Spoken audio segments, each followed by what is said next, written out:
So hello everyone, welcome to our channel. So बच्चे लोग, हम लोग पढ़ रहे हैं क्लास 12 मैक्रो इकोनॉमिक्स और हमारी चल रही है unit 1 national income and it's related aggregates. Already इस यूनिट के 3 लेक्चर्स अटेंड कर चुके हो, जिसमें ऑलमोस्ट हम लोग अपनी थ्योरी पार्ट कवर कर चुके हैं और बस आज भी थोड़ा सा थ्योरी पार्ट पढ़ाऊंगी जो लास्ट क्लास में अधूरा रह गया था। और उसके बाद थोड़ा एक्साइटमेंट लेवल बढ़ा दो, क्योंकि आज से न्यूमेरिकल स्टार्ट करने वाले हैं। तो बेटा जी, लास्ट क्लास में एक टॉपिक पढ़ रहे थे, कौन सा तुम याद करो। अटेंडेंस लगाओ लेक्चर नंबर 4 की कि यस मैम हम प्रेजेंट हैं, और मुझे बताओ कि लास्ट क्लास में क्या पढ़ा था, और फिर स्टार्ट करते हैं अपनी आज की क्लास। तो बेटा जी, हम लोगों ने लास्ट क्लास में स्टार्ट किया था ये टॉपिक जीडीपी एंड वेलफेयर, जहां पर हम ये बता रहे हैं कि अगर हमें किसी भी कंट्री में रहने वाले लोगों का वेलफेयर चेक करना है तो क्या सिर्फ और सिर्फ जीडीपी को देख लेने से ही ये पता चल जाता है।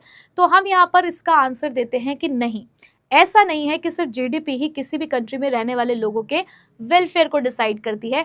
और इसी के कह सकते हो कि फेवर में हमारे पास कुछ आर्ग्यूमेंट्स हैं जो ये डिस्क्राइब करते हैं कि जीडीपी एक लिमिटेशन के साथ आता है, क्योंकि उसमें बहुत सारी चीज़ों को कंसिडर किया ही नहीं जाता। जिसमें सबसे पहला पॉइंट हम लोगों ने पढ़ा था कि ये पॉपुलेशन ग्रोथ को तो देखता ही नहीं है, कि अगर हमारी पॉपुलेशन ग्रोथ हमारी जीडीपी की ग्रोथ से ज़्यादा है तो ऐसी बढ़ती हुई जीडीपी कहीं से भी वेलफेयर को रिफ्लेक्ट नहीं करती। प्लस यहाँ पर आप डिस्ट्रीब्यूशन ऑफ इनकम को भी नहीं देखते हो, आप तो सिर्फ इन टोटल चीज़ों को देख रहे हो कि आपको आपकी कंट्री की जीडीपी अच्छी दिख रही है, लेकिन वो अच्छी जीडीपी कहाँ से बनी है, वो कहाँ से निकल कर आया है पैसा, इससे तो आपको कोई लेना देना नहीं है। पर कैपिटा इनकम कितनी है इसको भी नहीं आप देख रहे हो, तो ये इसलिए हम कहते हैं कि इंडेक्स ऑफ वेलफेयर नहीं है। प्लस आप यहाँ पे नॉन मॉनेटरी ट्रांजेक्शन्स या नॉन इकोनॉमिक एक्टिविटीज़ को इग्नोर कर रहे हो, जबकि वहाँ पर भी कुछ प्रोडक्टिव एक्टिविटीज़ हो रही हैं, तो उन सब चीज़ों को तो आपने यहाँ इग्नोर कर दिया, तो इसलिए भी हम कह रहे हैं कि ये इंडेक्स ऑफ वेलफेयर नहीं है। अब यहाँ से हम आज पढ़ना शुरू करेंगे that it does not includes externalities. और बेटा जी, जितने भी पॉइंट्स आप इस वाले टॉपिक में पढ़ोगे उसमें सबसे ज़्यादा इम्पॉर्टेंट पॉइंट हमारा यही है, और सबसे ज़्यादा केस स्टडीज़ के साथ। ये वाला जो टॉपिक है बेटा, वो केस स्टडीज के साथ आजकल पूछा जा रहा है, यानी कि केस बेस्ड क्वेश्चन एक कह सकते हो आप। तो उसमें आपसे ये इस तरीके का पॉइंट पूछा जा सकता है, थोड़ा सा अलग तरीके से, तो ध्यान से समझिएगा इस वाले टॉपिक को, ठीक है। तो बेटा सबसे पहले तो हम ये समझते हैं what is the meaning of externality, ठीक है। बेटा एक्सटर्नलिटीज क्या है ना, एक्सटर्नलिटीज कुछ बेनिफिट्स होते हैं या कुछ हार्म, यानी कि प्रोडक्शन की प्रोसेस चल रही है या किसी तरीके से कोई प्रोडक्टिव एक्टिविटी हो रही है, बट अगर वो प्रोडक्टिव एक्टिविटी आपको कुछ बेनिफिट देकर जा रही है तो वो आपके लिए पॉजिटिव एक्सटर्नलिटी है। लेकिन अगर वही प्रोडक्टिव एक्टिविटी आपके लिए नुकसान का कारण बन रही है, आपको किसी तरीके से हार्मफुल इफेक्ट्स दे रही है, तो वो आपके लिए एक नेगेटिव एक्सटर्नलिटी है, ठीक है। So externalities refers to the benefits और harm accompanying the production process, जो प्रोडक्शन प्रोसेस के साथ होती है लेकिन जिसके लिए किसी भी तरीके की पेमेंट नहीं दी जाती, ना तो पेमेंट की जा रही है ना तो पेमेंट रिसीव की जा रही है। अब अगेन जब कोई पेमेंट ना हो रही है, यानी कि कोई मनी का कह सकते हो इन्वॉल्वमेंट ही नहीं है, तो आप उस ट्रांजेक्शन को रिकॉर्ड भी नहीं कर रहे हो जीडीपी के कैलकुलेशन के टाइम पे। So externalities affect the people who are not directly involved in the production or consumption of a goods and services, और even ये उन लोगों को भी affect कर रहा है जो directly इस process में included भी नहीं है, ठीक है, जो directly इन process में involved भी नहीं है। These effects are not included in the market price of the product, और जब किसी प्रोडक्ट की मार्केट प्राइस डिसाइड की जाती है जिससे आप अपनी जीडीपी बना रहे हो, ये उसमें इंक्लूड भी नहीं होती। Since externalities are excluded from the GDP estimation, so GDP may not be reflect the actual welfare of the society। तो यहाँ पर कोई एक्चुअल वेलफेयर हमें सोसाइटी का जीडीपी से नहीं दिख रहा, क्योंकि एक्सटर्नलिटीज को भी आपने यहाँ इग्नोर कर दिया है। और ये दो तरीके की होती है, पॉजिटिव और नेगेटिव। तो जब आपके पास केस बेस्ड क्वेश्चन आता है तो कई हद तक आपको यही पहचानना होता है कि वो आपके लिए पॉजिटिव एक्सटर्नलिटी है या फिर नेगेटिव, ठीक है। तो देखो बेटा, positive externalities are the benefits that accompany the production process for which no payment is received, यानी कि देखो डेफिनेशन बिल्कुल सेम थी, सिर्फ यहाँ पर हम लोगों ने अब उस एक्सटर्नलिटी का कौन सा वाला पार्ट निकाल दिया है, बेनिफिट। यानी कि जब आपको आपकी प्रोडक्शन प्रोसेस से कोई बेनिफिट मिल रहा हो तो आप कह सकते हो कि वो आपके लिए पॉजिटिव एक्सटर्नलिटी है। और ये कहीं ना कहीं आपके सोसाइटी के वेलफेयर को बढ़ा रहा है। लोग इस बेनिफिट को एंजॉय करते हैं, हालांकि उन्होंने उस चीज के लिए कुछ भी पे नहीं किया है। और जीडीपी तो लेकिन सिर्फ उन्हीं एक्सपेंडिचर को इंक्लूड कर रही है जो प्रोडक्शन पे हो रहे हैं, but not the additional benefit generated. लेकिन उससे मिलने वाले कोई एडिशनल बेनिफिट को यहाँ पर इंक्लूड नहीं किया जाता। So GDP tends to underestimate the welfare. तो जीडीपी क्या कर रही है, आपके वेलफेयर को अंडर एस्टिमेट कर रही है, क्योंकि उसने पॉजिटिव एक्सटर्नलिटी ली ही नहीं है। पर अब तक भी आपके दिमाग में ये एक सवाल होगा कि मैम आखिरकार ये पॉजिटिव एक्सटर्नलिटीज होती कौन सी है कि जिसका बेनिफिट तो हमें मिल रहा है, लेकिन हम उसके लिए ना तो कोई पेमेंट रिसीव कर रहे हैं, ना ही हम कुछ उसके लिए पे कर रहे हैं। ऐसे कौन सी ही प्रोडक्शन प्रोसेस की एक्टिविटीज होती होंगी? तो देखो बेटा, ये है वो हमारे पॉजिटिव एक्सटर्नलिटीज के example.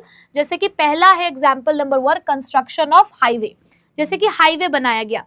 So when the government construct a highway, जब गवर्नमेंट हाईवे कंस्ट्रक्ट करती है तो कहीं ना कहीं आप लोगों की ट्रांसपोर्टेशन कॉस्ट कम होती है, आपका ट्रैवल टाइम कम हो जाता है, बिजनेस एक्टिविटीज बढ़ जाती हैं। ये इनडायरेक्टली वर्क हो रहा है ना। गवर्नमेंट ने जब हाईवे बनाया तो आपको शॉर्टेस्ट रूट कहीं ना कहीं मिल रहा है। जब आपको एक शॉर्टेस्ट रूट मिल जाएगा तो उससे क्या होगा, आपकी ट्रांसपोर्टेशन कॉस्ट कम हो जाएगी ना। प्लस जो ट्रेडर्स होते हैं, जो व्यापारी होते हैं, उनको भी व्यापार करने में आसानी हो जाती है, क्योंकि यहाँ पर एक स्टेट से दूसरे स्टेट को कनेक्ट करने में बहुत आसानी हो जाती है। आपको एक अच्छा रूट मिल जाता है। पर इस चीज को कहाँ इंक्लूड किया जा रहा है? कहीं पर भी इंक्लूड नहीं किया जा रहा। तो ये बेनिफिट एंजॉय तो बहुत सारे लोग कर रहे हैं, लेकिन इसके लिए किसी भी तरीके की कॉस्ट जो है वो कोई नहीं भर रहा। सरकार ने एक बार हाईवे बना के कॉस्ट भर दी है, बस काम खत्म हो गया है। ठीक, अच्छा, उसके बाद एजुकेशन। अब एजुकेशन क्या मतलब है कि when a person become educated. अब आप कहेंगे मैम एजुकेशन में हम पैसा खर्च तो करते हैं। आपने जब एजुकेशन ली तो आपने डायरेक्टली जब उस सर्विस को अवेल किया तब आपने उस पैसे को खर्च किया, ठीक है। लेकिन उसके बाद आपको क्या बेनिफिट मिल रहा है कि society get more skilled work. इससे हमारी कंट्री को क्या फायदा हुआ, हमें अच्छे एजुकेटेड वर्कफोर्स मिल रही है, प्रोडक्टिविटी बढ़ रही है, और जितना एक पढ़ा लिखा इंसान होगा कहीं ना कहीं वो क्राइम्स वगैरह में भी कम होगा, ठीक है। तो क्राइम रेट कम हो रहा है। अच्छा, अगर मैं इसका एक और एग्जांपल दूं कि जैसे कि पब्लिक पार्क बनते हैं, पब्लिक पार्क बन गए। अब पब्लिक पार्क में लोग घूमते हैं, सुबह मॉर्निंग वॉक के लिए जाते हैं, शाम को बच्चे पार्क में जाते हैं, इंजॉय करते हैं। अगर उस पार्क में झूले वगैरह लगे होते हैं तो उसको भी इंजॉय कर रहे होते हैं। यानी कि कहीं ना कहीं उनकी हेल्थ के लिए उनको एक बेनिफिट मिल रहा है, क्योंकि एक प्योर और फ्रेश एयर मिल रही है वहां पर लगे हुए पेड़ों की वजह से, पेड़ पौधों की वजह से। पर इस चीज को कहाँ इंक्लूड किया जा रहा है? कहीं पर भी नहीं। तो बेटा ये भी क्या है, एक तरीके का पॉजिटिव एक्सटर्नलिटी का पार्ट है, ठीक है जी। चलो अब बेटा नेगेटिव एक्सटर्नलिटी को समझे अगर हम, तो नेगेटिव एक्सटर्नलिटी क्या है? डेफिनेशन बिल्कुल सेम, लेकिन ये आपके लिए हार्म है कि भाई ऐसे प्रोडक्शन प्रोसेस का पार्ट जहां आपको हार्मफुल इफेक्ट मिल रहे हैं, जिसकी वजह से वेलफेयर कम हो रहा है और ये कहीं ना कहीं सोसाइटी को इम्पैक्ट कर रही है। तो producers are not always required to compensate people affected by these harm. और प्रोड्यूसर कहीं ना कहीं इन सब चीजों के लिए कोई कॉम्पेंसेट नहीं किए जा रहे हैं जो हार्म वो सोसाइटी को पहुंचा रहे हैं, ठीक है। So GDP includes the value of goods produce but ignores the damage cause during the production. तो जीडीपी के अंदर गुड्स की वैल्यू जो प्रोड्यूस की जा रही है सिर्फ उसी को ही आप इंक्लूड कर रहे हो, जो हार्मफुल इफेक्ट्स पड़ रहे हैं उसको बिल्कुल भी नहीं देखा जा रहा है। यहाँ पर एक आ जा रहा है कि आपने अब वेलफेयर को ओवर एस्टिमेट कर दिया, जबकि इन चीजों की वजह से तो वेलफेयर कम हुआ है, ठीक है। अब नेगेटिव एक्सटर्नलिटी में क्या है? एग्जाम्पल देखो, फैक्ट्रीज के लगने की वजह से प्रोडक्शन तो हो रहा है, लेकिन उन फैक्ट्रीज से निकलने वाला धुआं, उन फैक्ट्रीज में मशीनों की आवाज, या हम कह सकते हैं उस फैक्ट्री से निकलने वाला वेस्ट जो हमारे लैंड को, रिवर को पॉल्यूट कर रहा है, उसकी कॉस्ट कहाँ जा रही है? तो बेटा जैसे कि इंडस्ट्रियल पॉल्यूशन की अगर हम बात करें कि फैक्ट्रीज के अंदर करोड़ों रुपए के गुड्स बनाए जाते हैं, जिससे आप कह रहे हो कि आपकी जीडीपी बढ़ गई क्योंकि प्रोडक्शन बहुत अच्छा हुआ, लेकिन एयर, वाटर पॉल्यूशन, ये सब भी तो पब्लिक की हेल्थ को अफेक्ट कर रहा है, जिसकी वजह से लोगों के मेडिकल एक्सपेंसेस, इन्वायरमेंटल डैमेज, ये सब बढ़ते जा रहे हैं और ये कहीं ना कहीं हमारे वेलफेयर को रिड्यूस कर रहा है। आप इसको कहाँ देख रहे हो? कहीं नहीं देख रहे। नॉइज पॉल्यूशन, एक मैन्युफैक्चरिंग प्लांट बहुत ज्यादा नॉइज करते हैं, जिसकी वजह से आप ये तो कह रहे हो कि उन मशीनरीज की वजह से आपकी जीडीपी तो बढ़ रही है, लेकिन जो आसपास में रहने वाले लोग हैं उनको जो डिस्कम्फर्ट हो रहा है, हेल्थ इश्यूज हो रहे हैं, उसको कहाँ देखा जा रहा है। हाँ, अब बहुत सारी जगहों पे ये हो गया है कि जितने भी फैक्ट्रीज या प्लांट होते हैं अब वो रेजिडेंशियल एरिया से अलग बनाए जाते हैं, बट फिर भी मैं कह सकती हूँ कि अनएथिकल तरीके से बहुत सारी एक्टिविटीज़ अभी भी रेजिडेंशियल एरियाज़ में चलती हैं, लेकिन उस चीज़ को कहीं पर भी नहीं देखा जाता, यानी कि जीडीपी की कैलकुलेशन में तो कहीं पर भी उसको नहीं देखा जा रहा है कि जो डिस्कम्फर्ट, जो चीज़ हमारे यहाँ पर सोसाइटी बेयर कर रही है, बेसिकली इसको सोशल कॉस्ट कहा जाता है, तो सोशल कॉस्ट को कहीं पर भी जीडीपी में नहीं देखा जा रहा।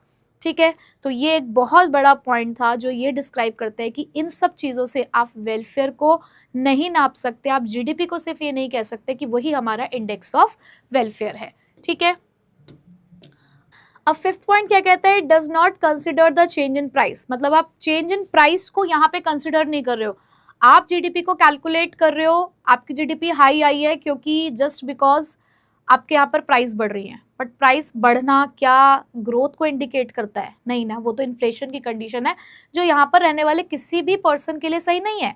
हम लोगों के लिए अच्छा है क्या महंगाई का बढ़ना? नहीं, पर आप उस चीज़ को देख ही नहीं रहे हो। हम तो कह रहे हैं भाई रियल जीडीपी के हिसाब से कैलकुलेट करो, बट अपनी जीडीपी को अच्छा दिखाने के लिए आप उसको नॉमिनल के बेसिस पे कैलकुलेट कर रहे हो, तो कहाँ आपने हमारे वेलफेयर के बारे में सोचा? तो देखो बेटा, जीडीपी में increase because of higher price rather than the higher production. कई बार होता है कि जीडीपी आपको बढ़ती हुई दिख रही है प्राइस बढ़ने की वजह से, प्रोडक्शन बढ़ने की वजह से नहीं। और अगर आपकी प्राइस बढ़ रही है तो इसका सीधा सा मतलब है कि आपकी जीडीपी अच्छी आ रही है, लेकिन क्या वो बढ़ती हुई प्राइस आपके स्टैंडर्ड ऑफ लिविंग को बढ़ा रही है? नहीं। तो अगर आउटपुट अनचेंज्ड है पर प्राइस बढ़ रही है तो जीडीपी बढ़ रही है, तो ये बिल्कुल भी हमारे लिए अच्छी बात नहीं है। तो GDP sometimes give a misleading picture of economic welfare. तो कई बार बढ़ती हुई प्राइस की वजह से जो जीडीपी बढ़ती हुई दिख रही है वो आपको सही ट्रू पिक्चर नहीं दे रही है। ठीक है, तो इसलिए हम लोग हमेशा कहते हैं कि रियल जीडीपी के हिसाब से इसको कैलकुलेट करना चाहिए।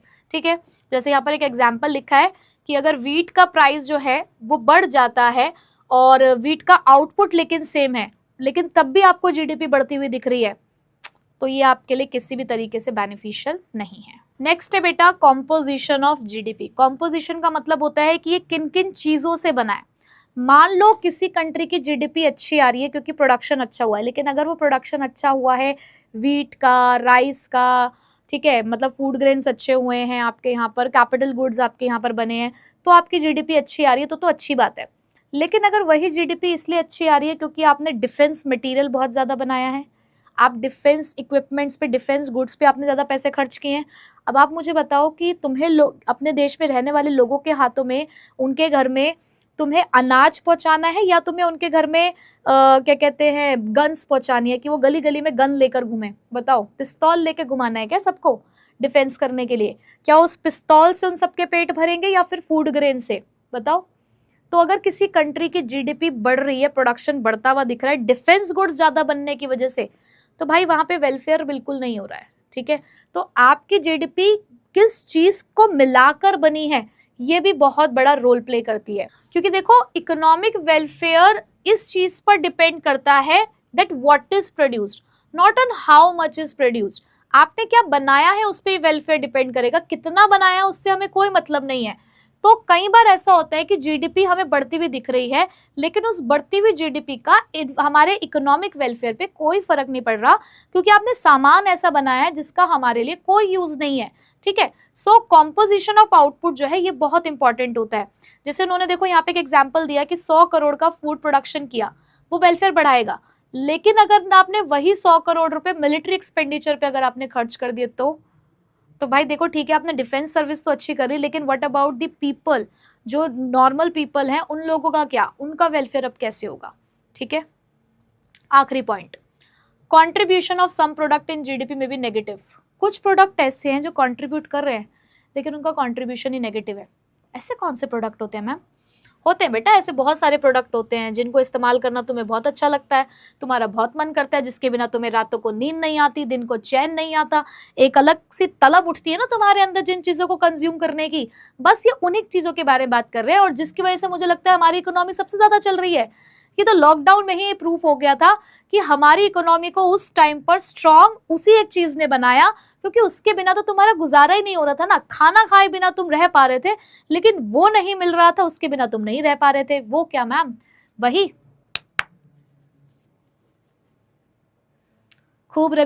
खूब जमेगा रंग जब मिल बैठेंगे तीन यार ना, आप मैं और, है ना, बस उन्हीं चीजों के बारे में यहाँ पर बात हो रही है। तो बेटा इन सब चीजों की तरफ मत जाना। क्या लिखा है कि जीडीपी के अंदर तो सारे फाइनल गुड्स और सर्विसेज होते हैं, चाहे वो कुछ भी हो। तो यहाँ पर कोई डिस्टिंग्विश नहीं होता कि क्या बेनिफिशियल है और क्या हार्मफुल होता है, यहाँ तो हम सभी चीजों को इंक्लूड करते हैं। तो यहाँ पर वो कह रहे हैं कि हायर जीडीपी भी है, लेकिन अगर उस जीडीपी के अंदर हार्मफुल गुड्स भी हैं तो जीडीपी तो बढ़ती हुई दिखेगी, लेकिन वेलफेयर नहीं है।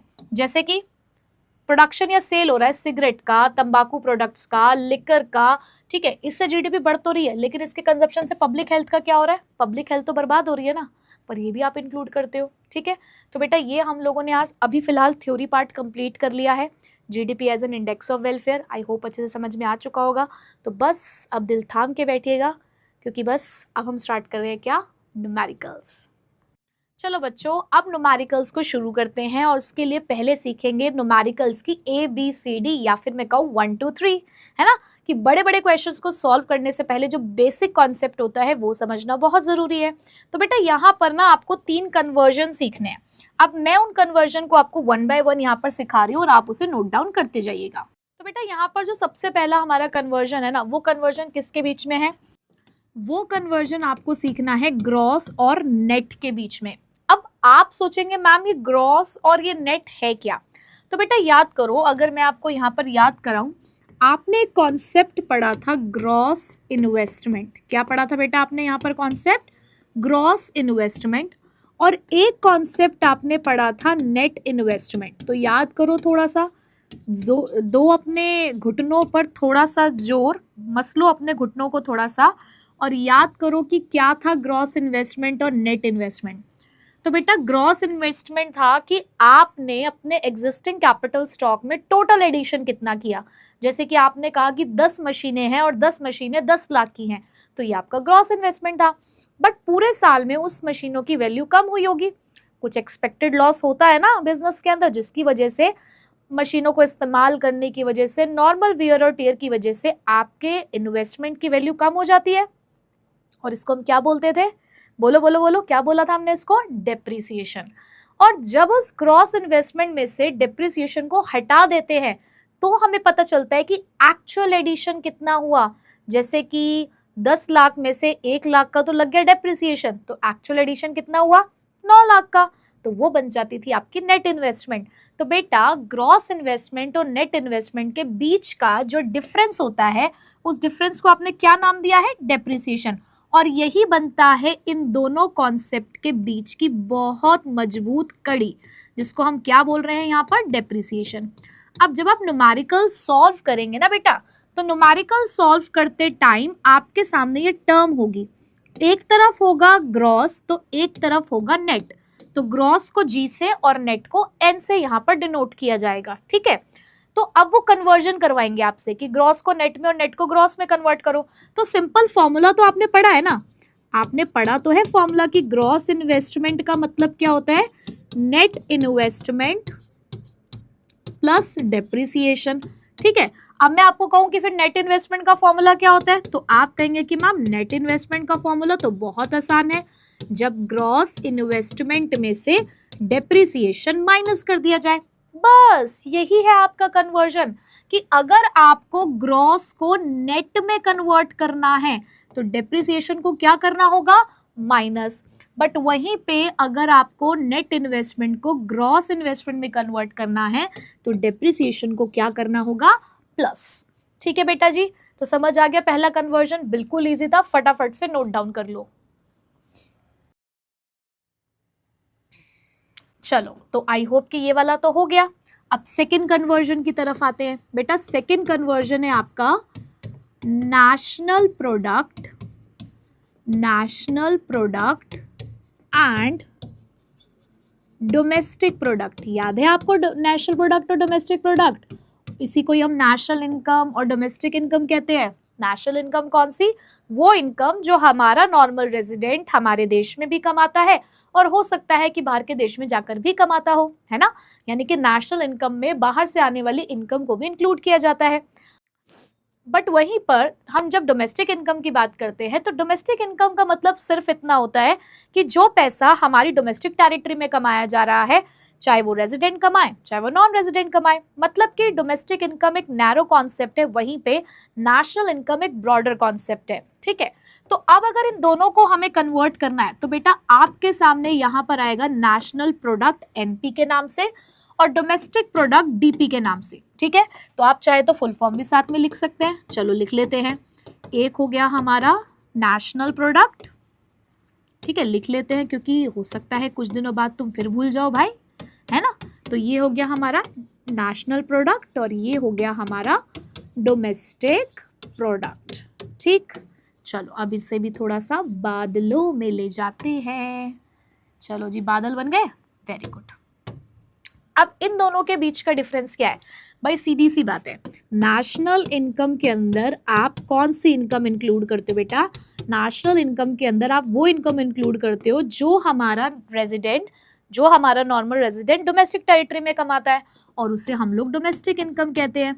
बट हम लोग क्या करते हैं, इसके अंदर हम लोग NFIA को प्लस करते हैं।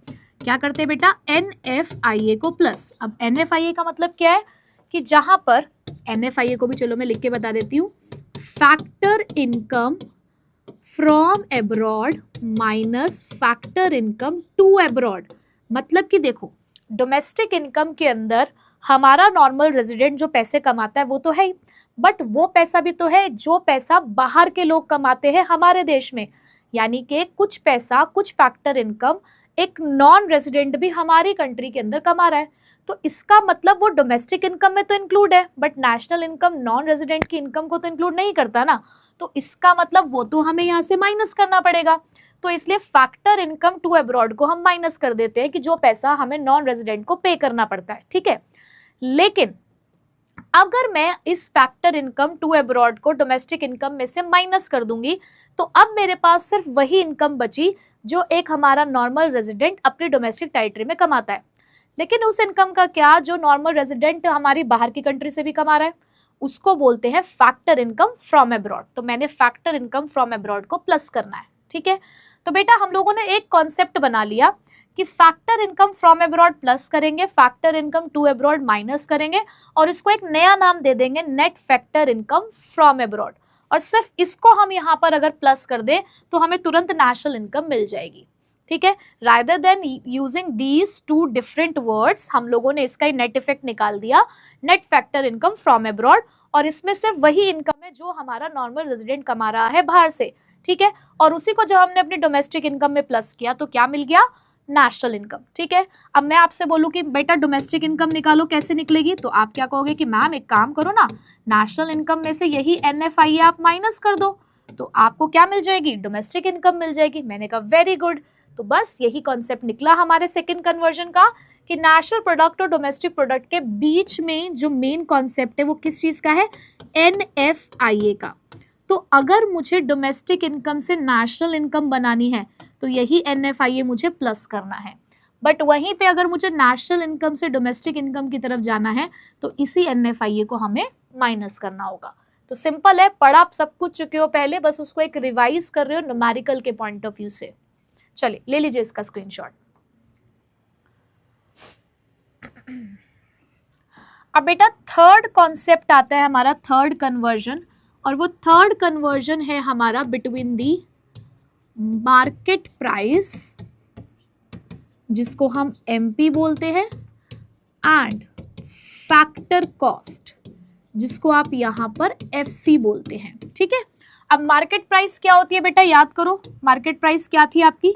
मार्केट प्राइस वो प्राइस थी जिस प्राइस पे मार्केट में सामान बेचा जा रहा है, inclusive of all the taxes, right? याद है ना ये बात?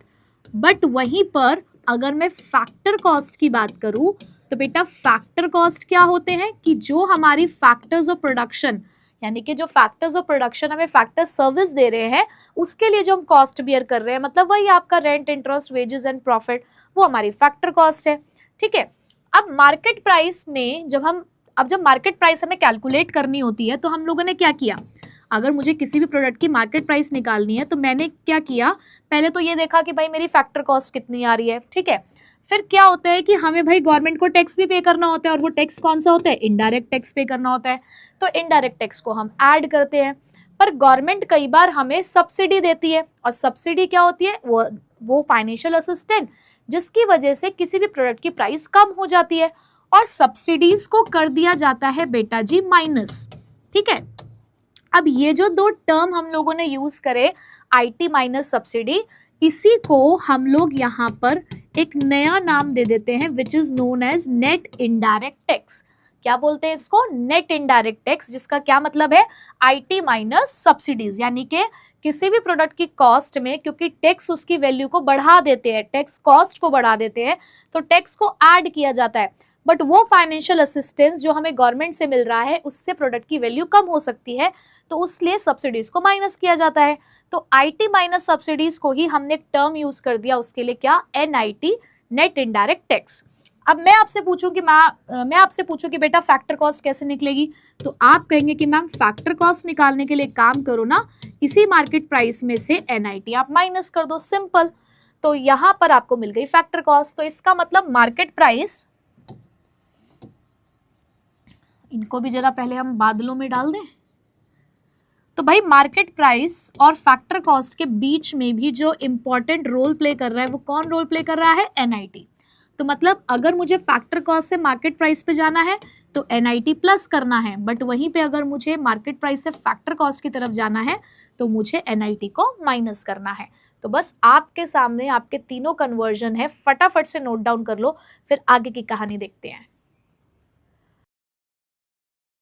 तो चलो बच्चों, अब ये तो आपने कन्वर्जन सीख लिया। अब अगला टॉपिक आपको क्या पढ़ना है, aggregates of national income. National income calculate करते टाइम आपको 8 एग्रीगेट्स देखने हैं इन टोटल। अब मैं आपको यहाँ पर सिखाती हूँ कि वो 8 के 8 एग्रीगेट कौन से हैं। पहले नाम बताऊंगी, फिर आपस में उनको कैसे कन्वर्ट करना है वो सिखाऊंगी, ठीक है। तो देखो, सबसे पहला एग्रीगेट, अब तक हम जीडीपी बहुत बोलते आए हैं, जीडीपी। तो जीडीपी एट मार्केट प्राइस, यानी कि जब इसी जीडीपी को आप कैलकुलेट करोगे मार्केट प्राइस पर, फुल फॉर्म क्या है, अब फुल फॉर्म ध्यान रखनी है, gross domestic product at market price. समझ आ रहा है मतलब कि, यानी कि जितने भी फाइनल गुड्स एंड सर्विसेज है उनकी मार्केट वैल्यू को, कि हमारी डोमेस्टिक टेरिटरी में जितने final goods and services produce किए गए हैं, जब उनकी market value without taking the effect of depreciation जब आप देख रहे होते हो तो उसको जीडीपीएमपी कहते हैं। बट इसी चीज को जब आप फैक्टर कॉस्ट पे देखते हो तो उसे जीडीपीएफसी कहते हैं, ठीक है। उसके बाद एनडीपीएमपी, लेकिन अगर मुझे उसी में से डेप्रिसिएशन का इफेक्ट हटाना हो तो मैं क्या बोलूंगी उसको, मैं उसे बोलूंगी net domestic product at market price, यानी कि उसी फाइनल गुड्स और सर्विसेज की वैल्यू में से आपने डेप्रिसिएशन को हटा दिया, लेकिन कैलकुलेट आप मार्केट प्राइस पे ही कर रहे हो, बट उसी चीज को आप कैलकुलेट फैक्टर कॉस्ट पे भी कर सकते हो, ठीक है जी, ये समझ में आ गया। नेक्स्ट कंपोनेंट है जीएनपीएनपी, यानी कि मैं ये जानना चाहती हूँ कि जितने भी फाइनल गुड्स और सर्विसेज प्रोड्यूस किए गए हैं, सिर्फ हमारी कंट्री के अंदर ही नहीं, हमारी डोमेस्टिक टेरिटरी में नहीं, बाहर की टेरिटरी में भी अगर प्रोड्यूस हो रहे हैं, लेकिन वो नॉर्मल रेजिडेंट ही अगर प्रोड्यूस कर रहा है, मुझे जाननी है उसकी gross value without taking the effect of depreciation, तो उसे हम बोलते हैं जीएनपीएनपी, यानी कि मार्केट प्राइस पे। बट यही चीज जब आप फैक्टर कॉस्ट पे कैलकुलेट करते हो तो उसको जीएनपीएफसी कह देते हैं। अब उसके बाद आखिरी कंपोनेंट एनएनपीएमपी, जब इन्हीं फाइनल गुड्स और सर्विसेज की वैल्यू जो आपकी डोमेस्टिक टेरिटरी में भी हैं, बाहर की टेरिटरी में प्रोड्यूस हो रहे हैं, बट आपका नॉर्मल रेजिडेंट प्रोड्यूस कर रहा है, बट आपको डेप्रिसिएशन का इफेक्ट लेना है तो एनएनपीएमपी, लेकिन डेप्रिसिएशन के इफेक्ट के साथ साथ आप उस चीज को फैक्टर कॉस्ट पे कैलकुलेट करना चाहते हो तो एनएनपीएफसी, ठीक है बेटा। ये 8 एग्रीगेट्स है जो फिलहाल आपके यहाँ पर न्यूमेरिकल्स में इस्तेमाल होंगे। अब इसमें 2 बहुत इंपॉर्टेंट एग्रीगेट है, एग्रीगेट नंबर 6, एग्रीगेट नंबर 8, क्योंकि इनको यहाँ पर मैं एक नाम देने वाली हूँ, इनके हमारे एक स्पेशल नाम है। यहाँ लिखा है net domestic product at factor cost, और इसे ही आप लोग बोलेंगे डोमेस्टिक इनकम। जब जब आपसे क्वेश्चन कहेगा डोमेस्टिक इनकम कैलकुलेट करो, तो अब आपको पता होना चाहिए कि आपको एनडीपीएफसी निकालना है, क्योंकि आप यहाँ पर उस डोमेस्टिक प्रोडक्ट की बात कर रहे हो, उन फाइनल गुड्स और सर्विसेज की बात कर रहे हो जिसके अंदर अब तक आपने टैक्स का इफेक्ट नहीं लिया, जिसके अंदर आपने अभी सब्सिडी का इफेक्ट नहीं लिया है, और डेप्रिसिएशन के इफेक्ट को आप देख चुके हो कि एक्चुअल में कैपिटल स्टॉक में कितना एडिशन हुआ है। तो आप अपने डोमेस्टिक टेरिटरी में प्रोड्यूस होने वाले उन फाइनल गुड्स और सर्विसेज की वैल्यू को फैक्टर कॉस्ट पे देखना चाह रहे हो, यानी कि आपको कितने के पड़ रहे हैं वो गुड्स और सर्विसेज, वही आपके डिटरमाइन करेंगे डोमेस्टिक इनकम। और जब इसी डोमेस्टिक इनकम में आप NFIA का इफेक्ट देख लोगे, यानी कि आपका नॉर्मल रेजिडेंट बाहर भी क्या प्रोडक्शन कर रहा है फैक्टर कॉस्ट में, जब आप उस चीज के इफेक्ट को देखना चाहते हैं तो वहां से मिलेगी आपको नेशनल इनकम। यानी कि अगर आपको नेशनल इनकम को कैलकुलेट करना है तो then you have to find out the NNPFC। तो प्लीज नोट डाउन कर लीजिए इन दोनों टर्म्स को, तो बहुत ही अच्छे से लिख लेना हाईलाइट करके, और बाकी के 8 के 8 एग्रीगेट भी एक बार लिख लो।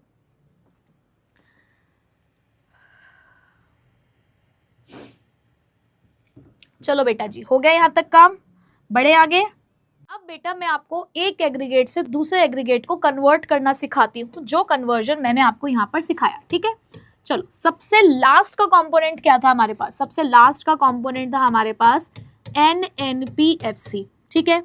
और सबसे पहला कंपोनेंट क्या था बेटा? सबसे पहला कंपोनेंट था GDP-MP। अब चलो मैथ्स का इस्तेमाल करेंगे थोड़ा सा यहाँ पे। जब भी आप कन्वर्जन करोगे, जब भी आप भी यहाँ पर कुछ चीज़ों को कैलकुलेट करना सीखोगे, तो आपने क्या करना है, इस साइड में यानी कि लेफ्ट हैंड साइड में तो आप वो वाली चीज़ लिखोगे जिसको आप फाइंड आउट करना चाहते हो, यानी कि जो चीज़ फाइंड करनी है वो आपने लेफ्ट हैंड साइड पे लिखनी है, और जो चीज़ आपको गिवन है वो आपको राइट हैंड साइड पे लिखनी है, ठीक है। जो एग्रीगेट आप फाइंड आउट करना चाहते हैं वो आपने लेफ्ट हैंड साइड पे लिखना है, और जिस चीज़ को आप, और जो एग्रीगेट आपको क्वेश्चन में गिवन है वो आपने राइट हैंड साइड पे लिखना है, ठीक है। अब कन्वर्जन आपको राइट टू लेफ्ट करना है। अब आप यानी कि क्या करने जा रहे हो, आप GDP-MP को NNPFC में कन्वर्ट करने जा रहे हो। अब ये काम आप कैसे करोगे, जरा ध्यान से समझना। एक ही समझ लिया ना आपने तो आपका काम बन जाएगा। देखो बेटा, सबसे पहले आपने कंपेयर करना है दोनों साइड को। मैं अगर इन दोनों साइड को इक्वल कह रही हूँ तो मुझे इन कंपोनेंट्स को इक्वल बनाना पड़ेगा ना। तो सबसे पहला कंपोनेंट मेरे सामने यहाँ N है और यहाँ G है। सेम पोजीशन वालों को ही कन्वर्ट आप करोगे, सेम पोजीशन वाले ही एलिमेंट्स को आप कन्वर्ट करोगे। एक तरफ N है और एक तरफ G, यानी कि एक तरफ नेट है और एक तरफ ग्रॉस। तो मुझे ग्रॉस को नेट में कन्वर्ट करना है बेटा। मुझे यहां से यहां जाना है, गिवन वाले को फाइंड वाले में कन्वर्ट करना है। तो ग्रॉस को नेट में कन्वर्ट करने के लिए क्या करते हैं, अभी किया ना कन्वर्जन, ग्रॉस को नेट में कन्वर्ट करना है। बताओ बेटा क्या करेंगे, तो हम करेंगे यहां पर माइनस डेप्रिसिएशन। क्या करेंगे, माइनस डेप्रिसिएशन, ठीक है। अच्छा, उसके बाद नेक्स्ट आया हमारे पास NP और DP। NP और DP यानी कि नेशनल प्रोडक्ट और डोमेस्टिक प्रोडक्ट। अब आपको क्या करना है, डोमेस्टिक प्रोडक्ट को नेशनल प्रोडक्ट में कन्वर्ट करना है। डोमेस्टिक प्रोडक्ट को नेशनल प्रोडक्ट में कन्वर्ट करना है। तो डोमेस्टिक इनकम को नेशनल इनकम में कन्वर्ट करने के लिए क्या करते हो, डोमेस्टिक इनकम को नेशनल इनकम में कन्वर्ट करने के लिए क्या करते हो, NFIA प्लस, ठीक है। अब लास्ट क्या बचा, लास्ट अगर मैं देखूं तो इधर है MP और इधर है FC। तो आपको मार्केट प्राइस को फैक्टर कॉस्ट में कन्वर्ट करना है। क्या करना है, मार्केट प्राइस को फैक्टर कॉस्ट में कन्वर्ट करना है। तो आप बेटा क्या करेंगे, यहाँ पे आप करेंगे माइनस NIT। तो आपको कोई फॉर्मूला याद करने की जरूरत नहीं है, सिर्फ आपको बेसिक्स क्लियर करने हैं। लॉजिक के साथ मैंने आपको बताया है, कुछ रटवाया नहीं है। मैंने आपको पहले सारी थ्योरी पढ़ाई है, कहाँ उनका रिलेशनशिप है वो पढ़ाया है, तब जाके आपको मैं कन्वर्जन सिखा रही हूँ और यहाँ पर भी एक एक चीज़ बता रही हूँ। तो इस तरीके से ही आप नेशनल इनकम के न्यूमेरिकल्स करेंगे तो आपको कहीं दिक्कत नहीं आएगी। आप रटेंगे, न्यूमेरिकल्स के फॉर्मूले याद करेंगे तो बेटा फिर तो हो गया काम, फिर तो नहीं कर पाओगे। लॉजिक्स के साथ करोगे, सारा बेस समझ के करोगे तो आ जाएगा। एक दिन में आप सोचो कि आपको चैप्टर समझ में आ जाए तो नहीं आता है। मैं भी तो समय लगा रही हूँ ना चैप्टर को सिखाने में। वही बात, फिर वन शॉट बन जाता, वन शॉट देख लेते आप 2 घंटे का, हो जाता आपका काम। बट वहीं पे मैं आपको 1-1 घंटे का लेक्चर प्रोवाइड कर रही हूँ क्योंकि बहुत इंपॉर्टेंट यूनिट है, 10 मार्क्स की यूनिट आ रही है, न्यूमेरिकल्स इंपॉर्टेंट है। अगर मैं मेहनत कर रही हूँ आपके साथ तो बेटा आपको भी तो करनी है ना। सिर्फ ये नहीं सोचना कि नहीं ऐसे नहीं पढ़ना, वैसे पढ़ना है, ये नहीं करना, वो नहीं करना, फिर ऐसे काम नहीं चलेगा। फिर उन बच्चों के लिए तो फिर मैं रिक्वेस्ट करूँगी कि ठीक है बेटा, मेरे से जितना हो रहा है मैं उतना कर रही हूँ, मुझे पता है कि मैं अपना बेस्ट दे रही हूँ। अगर फिर भी आप सेटिस्फाइड नहीं है तो I am really really really sorry, अब इससे ज़्यादा शायद मैं नहीं कर पाऊंगी, ठीक है। तो जिन बच्चों को समझ में आ रहा है वेल एंड गुड, जिनको नहीं आ रहा है please try to understand, but अगर उसके बाद भी ना आए तो आई एम रियली सॉरी कि मैं नहीं पढ़ा पाई आपको, ठीक है बच्चे। तो चलिए कंटिन्यू करते हैं आगे। तो बेटा अब नेक्स्ट कन्वर्जन, चलो एक और मैं कराती हूँ, फिर बाकी के कन्वर्जन आप लोग करेंगे। तो बेटा जी देखो, सबसे पहली चीज, अब यहाँ मैं कह रही हूँ कि गिवन है, यहाँ मैं कह रही हूँ कि अब आपके पास जीएनपी एनपी है। अब आपको जीएनपी एनपी फाइंड आउट करना है, और चलो बताओ कौन सा एग्रीगेट लूँ, कौन सा एग्रीगेट लूँ, कौन सा एग्रीगेट लूँ। अब जो मैंने यहाँ निकाला चलो ये ले लूँ। अब एनएनपी एफसी मुझे गिवन है और मुझे जीएनपी एमपी निकालना है। मैं तो निकाल ही रही हूँ, कोशिश करो तुम भी निकालो अपने आप, ठीक है। तो भाई देखो क्या करना है, अब नेट को ग्रॉस में कन्वर्ट करना है, नेट को ग्रॉस में कन्वर्ट करना है। तो बोलो बेटा वहीं पे अपने घर बैठे कि क्या करेंगे बेटा, बोलो। नेट को ग्रॉस में कन्वर्ट करने के लिए प्लस डेप्रिसिएशन, फिर उसके बाद क्या करना है बेटा, यहां दे रखा है आपको एनपी, क्या दे रखा है, नेशनल प्रोडक्ट। किस में कन्वर्ट करना है, नेशनल प्रोडक्ट में। नेशनल प्रोडक्ट को नेशनल प्रोडक्ट में कन्वर्ट करना है, दोनों जगह सेम तो है, तो कुछ कन्वर्जन करने की जरूरत है नहीं, बिल्कुल भी नहीं है। बट अगला अगर मैं देखूं तो फैक्टर कॉस्ट है और इधर है मार्केट प्राइस, तो फैक्टर कॉस्ट को तो मार्केट प्राइस में कन्वर्ट करना पड़ेगा। अब फैक्टर कॉस्ट को मार्केट प्राइस में कन्वर्ट करने के लिए क्या करते हैं बेटा, प्लस एनआईटी लो। तो ऐसे आप एक एग्रीगेट से कितने भी एग्रीगेट फाइंड आउट कर सकते हो, बस आपको पता होना चाहिए कि कन्वर्जन क्या है।